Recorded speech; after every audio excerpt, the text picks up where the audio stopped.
The DVD release of X-Men: The Last Stand contains several pieces of hidden content that are not listed on the standard menus. Here's how to access them. First, go to the Features section. Now press the up button on your remote. A symbol on the top left of the screen will now be highlighted. Press enter and the DVD menu will change from blue to bright yellow and gold.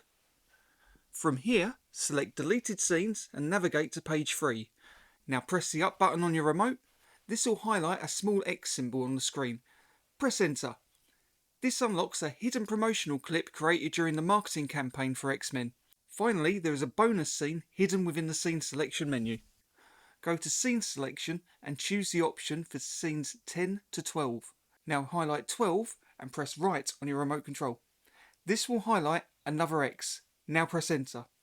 This unlocks an extended version of the scene where Hank McCoy, played by Kelsey Grammer, recites some Shakespeare. I'll be adding videos like this every day, so if you enjoyed this video, please consider following me.